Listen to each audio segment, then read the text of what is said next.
Good afternoon.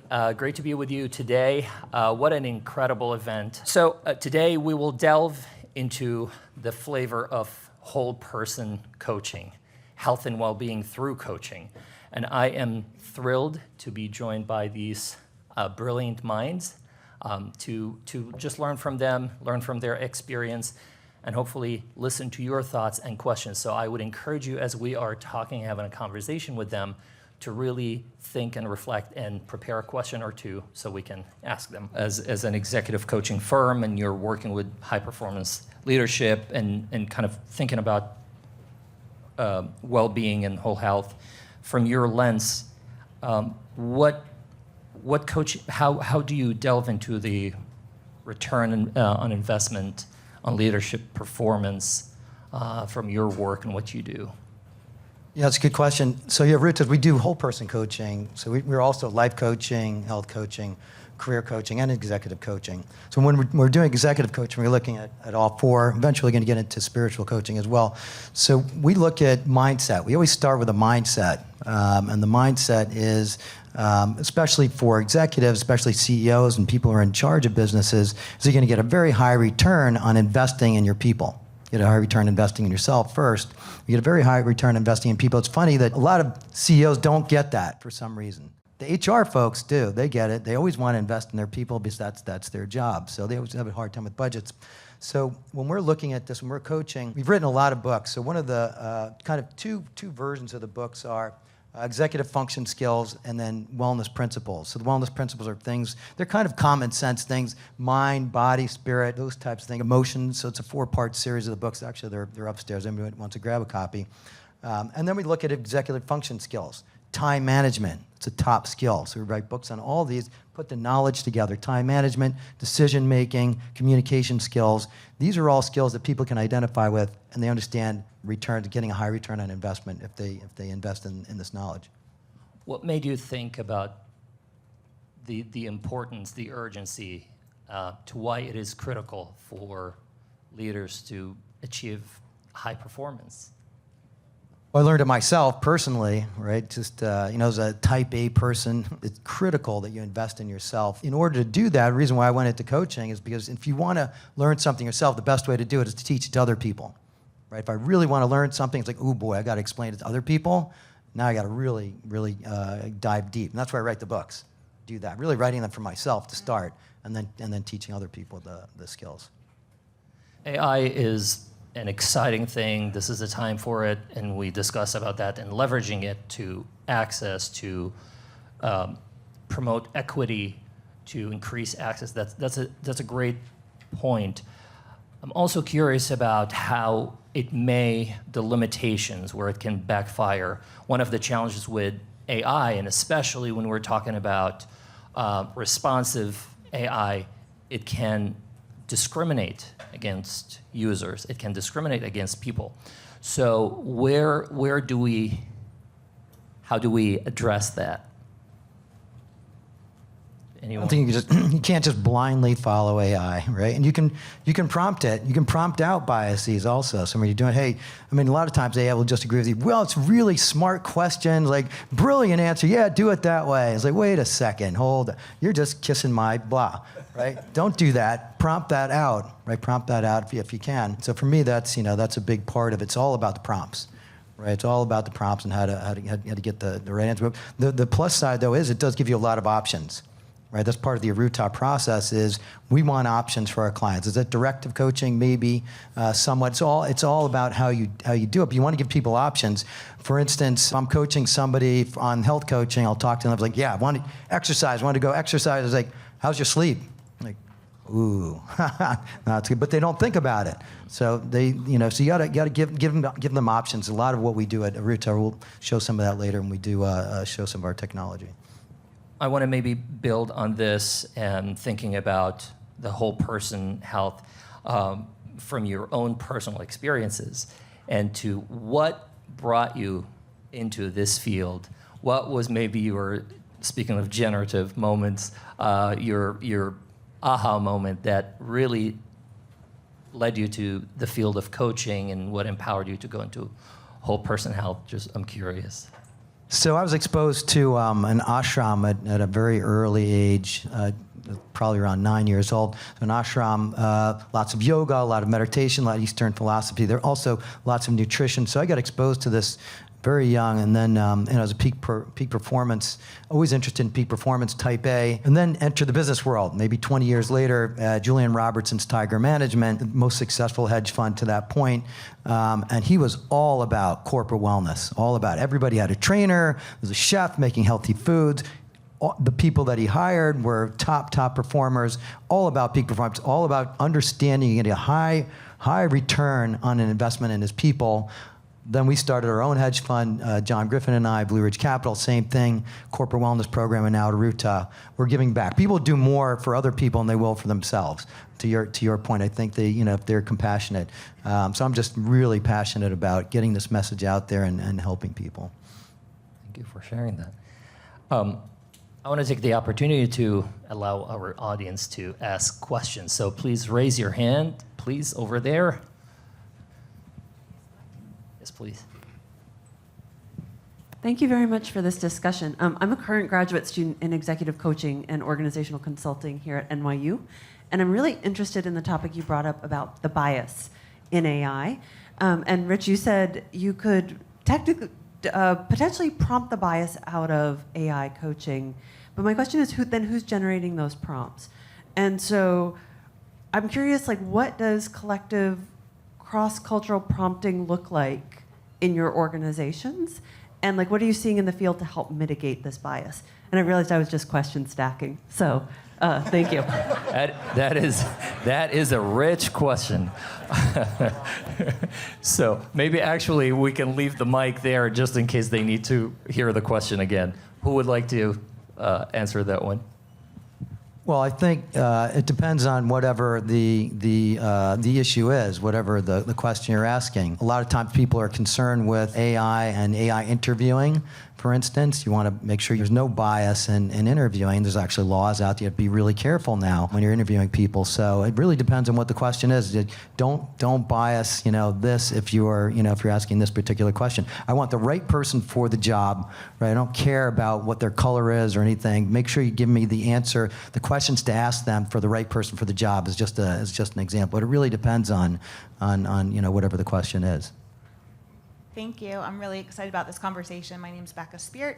I've been a spiritual wellness and health coach, mindset coach for the last 13 years, and I was feeling like I needed to reach more people. So I entered the Master's of Science program at NYU in executive coaching and organizational consulting, which I love, and felt like, okay, I need to enter the corporate space. This is how I reach more people, but I'm going to shove my spirituality in my back pocket. So I'm really interested to know how you're bringing the spiritual conversation to the coaching space and what that looks like. I've really been expanding with methods, grow model, rigid, organized coaching methods, and I'm curious how you weave spiritual coaching and that conversation into the corporate space. Thank you for sharing that. That's a great question, specifically in the corporate space. So that's I mean, for me, when you talk about spirit, people may confuse spiritual with religion.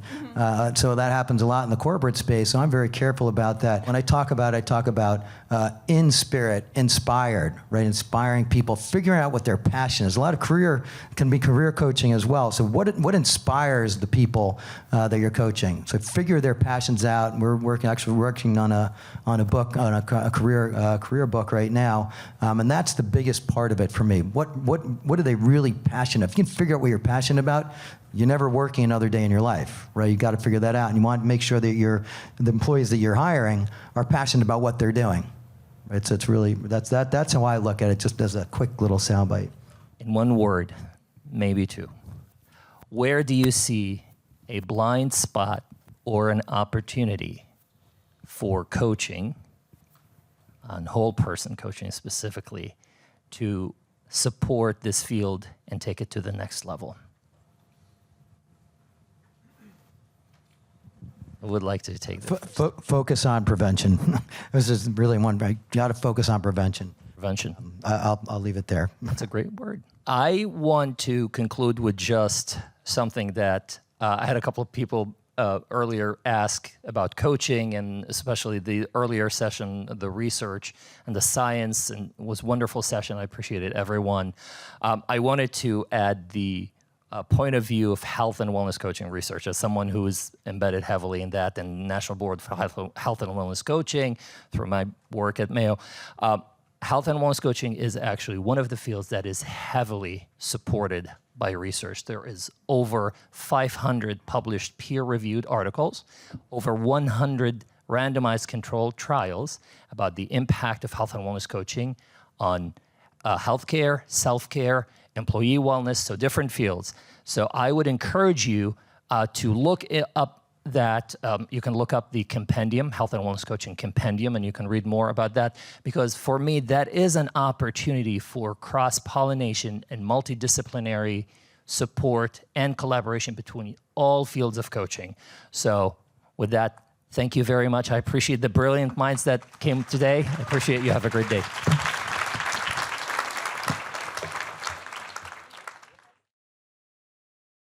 Welcome everyone to today's demonstration of the Arootah Hub, our next-gen AI dashboard unifying our 5 coaching tools, projects, decisions, actions, and goals into a single AI-driven command center.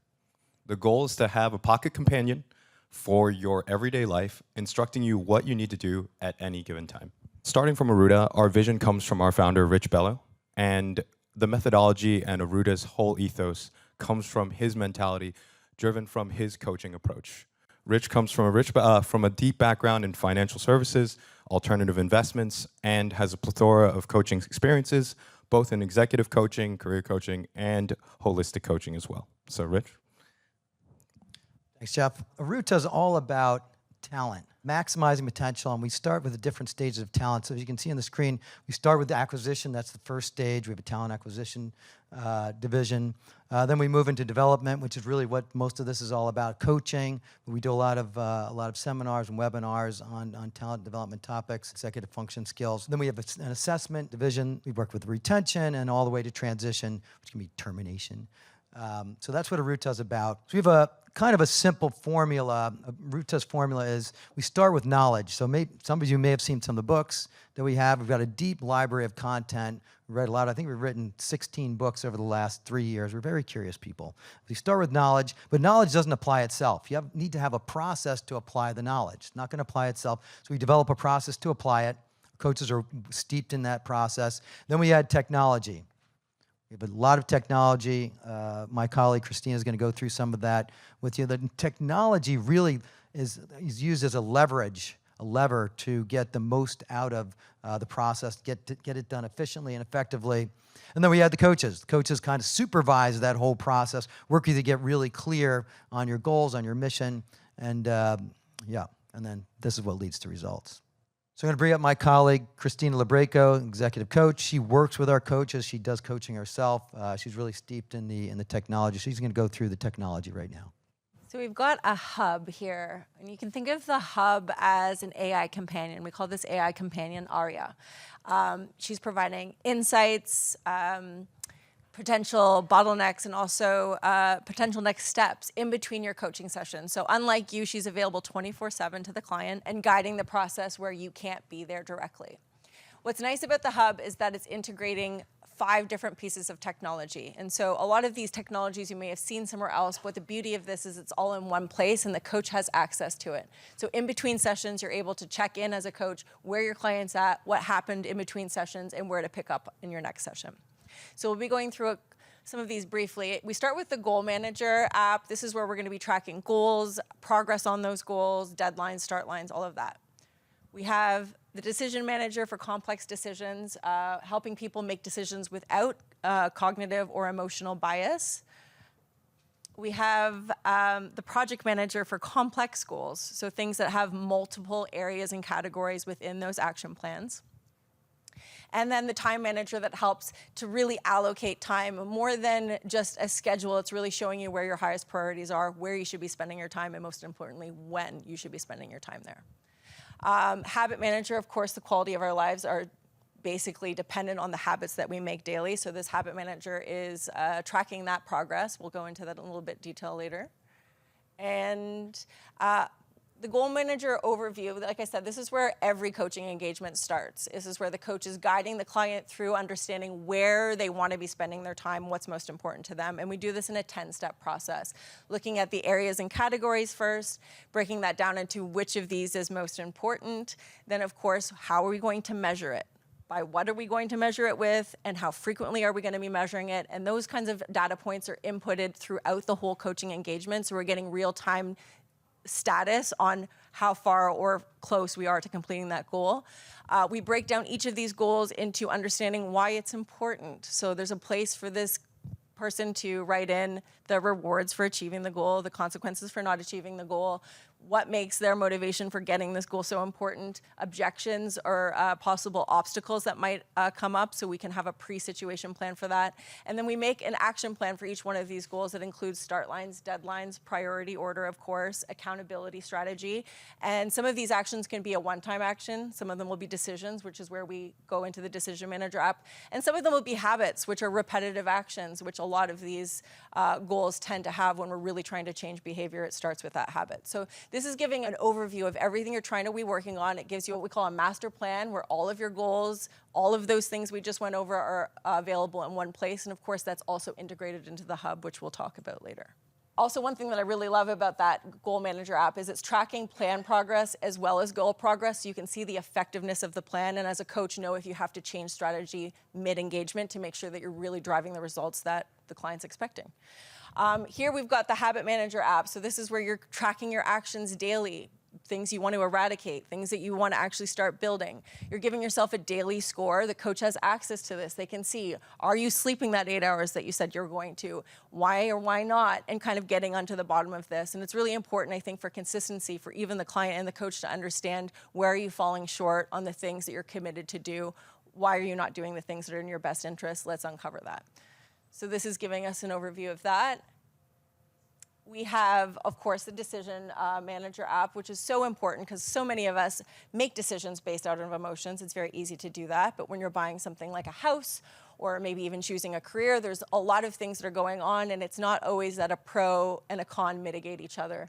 Sometimes they're not equally weighted. So we have a criteria-based scoring method, which allows you to really understand what's an ideal outcome here. What does it look like? Is square foot more important than the location of the house, et cetera? So you rank these in priority order, and then you score each of the options there, which gives you a really clear, logical way to make a decision. And of course, the coach can then bring in that intuition piece of how does this feel now that you know that this seems to be the best choice. Maybe the criteria is not in the right order, what have you. But this way you can also be collaborative in decisions because there's a rubric that makes sure scoring is consistent.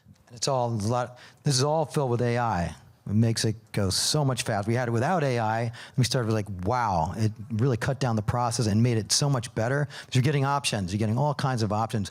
What are the, you know, how should I score this? What should the criteria, what should the weighting of the criteria? You don't have to agree with it, but it gives you options for the tools. So it goes so much faster, so much better now that it's all infused with AI.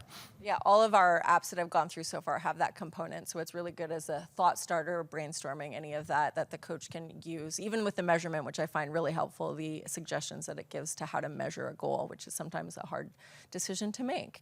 And then, of course, we have the project manager. Again, a lot of project managers out there, but what makes this so special, it's integrated into the suite of tools that are all here, so the coach has one place to go into to see everything that client might be working on, which is really important when we're working with enterprise-level engagements where there might be a huge project and some people might be collaborating on things. The project manager is a place to actually break that down and monitor progress to make sure that plan is really achieving the project that they have set there. Deadlines can be put in, delegating, giving responsibilities, all of that's located in one place, and again, populating onto that hub that we talked about earlier. And then we've got a time manager app, because if you're not scheduling things, they're not going to happen. And so the Time Manager app is now saying, okay, now we know all of the goals you've got planned. We know what your habits are. We know the projects you're working on. We know how much time you have during a week to get some of these things done. And yes, you have to sleep, and yes, you have to eat, and all of these things are kind of integrated. It's going to suggest when you work on that thing and at what time, how much time, when are you going to put it in? And it'll even indicate when you might be over-promising your time because you've decided to put too many things into a calendar and you don't have enough hours to actually complete that. And they're also we prioritize all the goals. We go through a whole process. So you're prioritizing every goal. So the time manager knows, hey, this is your priority. If it's a health goal, it might be sleep. This is your priority. Make sure you're getting your sleep. So it goes through that process as well. It'll know it's your priority. And then the coach can work with it. Hey, if you want to do, say, I want to do this, I want to do that. It's like you yourself, we went through this process. This was your priority. You came up with it. The coach will remind you, so they'll hold you accountable to that. And then, yeah, it brings us back to looking at this hub where everything we've just talked about integrates in one place. This is a place where the coach can look at, get a quick overview of everything that you're working on, knowing what's happening in between that sessions. And of course, Aria, which is the AI companion, is there to support in between those sessions, providing insights where the client might need it in between sessions and instructing the coach of where to pick up on the next session to make sure that those results are really being driven. Right, so this is not optional. If you're going to coach with Arootah or be coached with Arootah or be a coach of Arootah, it's not optional to use the tools. That's how strongly we feel about this. You've got to put this stuff down. There's too much coaching. I think people are just talking. It's like, yeah, that's great. And you don't put it down. Not going to happen. You're not going to be held accountable. Hold yourself accountable. Coach can't hold you accountable. It's just like, see you next session. It's like, wait a second. Here's what we talked about the last session. I mean, they can have the coaching sheets, but this is a real place to put it down. Accountability is such an important part of coaching. It's really just such a huge part of it because most people kind of know what they should be doing, right? They kind of know what they're doing. The problem is accountability. Like, yeah, I know I should do that, and you should do that. Let's talk about I should do that. The problem to me is accountability, and accountability is rewards and consequences at the end of the day, right? Like Christina was saying, it's rewards and if I don't get this done, right? I miss a deadline. Everybody knows you got to have a deadline, but deadlines mean nothing unless there's a consequence. Right, you can just blow right through it. Is there a consequence? As an example, the books that we've written, and Christina's helped me write a lot of these books, is my coach. I was trying to write a book for 10 years. And finally she said to me, you want to get the book written? I was like, yeah. I was like, well, here's how you do it. I was like, uh-oh, what? So she said, tell everybody you know in 3 months you're having a book launch party. 3 months. I remember driving, I was like, no, not that. I don't want to do that, right? Because what's the consequence? Public humiliation. Public humiliation. I'm showing up, hey, we've got the book on time management. Like, where's the book? Well, I procrastinated. It's like, but Rich, you do procrastination seminars. You talk all about procrastination. So yeah, I showed up with the book. I was like, wow, let's write another one, right? I think that may have been 4 or 5 months, and let's write another. And now we can do it in 3 months. Right now we've got it down. So that's why this is our strategy. So come up with some type of accountability strategy. There's all kinds of them. Another one that I've used, it's basically a strategy where you tell everybody you're going to do something. It's sort of public humiliation, but you offer them money. If I don't do it, right, it's bet against me. If I don't do it, right, then I owe you money. I might owe all you guys $10. Right, but if I owe all of you time, you'd go into it with all you would have is $10, but I'd owe all of you $10. This has worked with some of my clients. They really wanted to get something done. Tell everybody you know if you're comfortable doing that. Anyway, so the idea is to come up with some accountability strategy. It's a big part of Arootah's coaching. Is we always, when we set a goal, what's the accountability strategy? We have a lot of them as part of our tools, the habit tracker.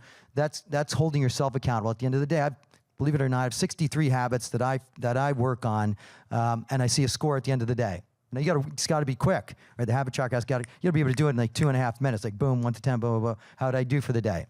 So you're working, competing against yourself is the habit tracker. And all of these things that we're talking about now are integrated into this hub, which is really great because as a holistic view as a coach, there's so many things to keep track of, and just having it in one place at one spot where you don't have to think about it. Everything that you need to know going into the session is there, and everything that your client needs to know about the things they've committed to, why they've committed to it, habits, reminders, even mindsets that they are trying to plan is just in one place, easily accessible, and constantly it's constantly learning about you. And so the insights and the suggestions that are making are really tailored to each individual person. I get to know you more and more and more. It's like, that's not what you want to do. This is really what you want to do. I'm going to give you the example. So of course, technology is nothing without coaching in this environment, and it's really all about people. And so Rich, why don't you just tell us about why you love coaching so much? I love coaches. So we use this acronym CSA. So the C is getting really clear. The coach gets you really clear. Clarity. What is my mission? Why am I here? Right? What am I passionate about? So we have a whole process that we go through to get you really clear on what your mission is, and then from there are your goals. Now you get really clear on our goals. Coach helps you do this. The coach helps you to prioritize your goals. What's most important? So that's the C, clarity. The S is strategy, plan. Goals aren't just going to happen. What do most people say when you ask them, hey, do you have a plan? Right? You got your Mueller, do you have a plan? Where's their plan? They say, yeah, I got a plan. Where's the plan? In What do your they do? head's not good enough. Like, where's your plan? They're like, yeah, right. Here it is. They go, no, that's not going to work. It's in my head. No. That's where the project manager, or there's also a planner and goal manager. So you have to have a plan, strategy to achieve it. Then the hard part comes. What's the hard part? Executing the plan. Right, you got to execute the plan. Any business person knows if you're going to invest in something, it's better to invest in a management team that can execute with not such a good product, as opposed to having an amazing product, but the team can't execute. That's accountability. So the coach holds you accountable. I love my coaches because they will not let me get away with not accomplishing, not achieving my highest priorities. They'll do whatever it takes. And that's what the Arootah coaches do as well. Whatever it takes to help you to achieve your highest priorities. You got to know what they are first, though. Right? I think our and our priority is finishing up here. So if somebody wants to, if anybody wants to sign up for coaching, we call these coaching results calls, or just a call if they want information on Arootah coaching. Yeah, this link goes right to my calendar, so if anybody's interested in knowing more, feel free to book a call, and I'd love to meet every one of you. So thank you so much for your Thank you guys. Appreciate it.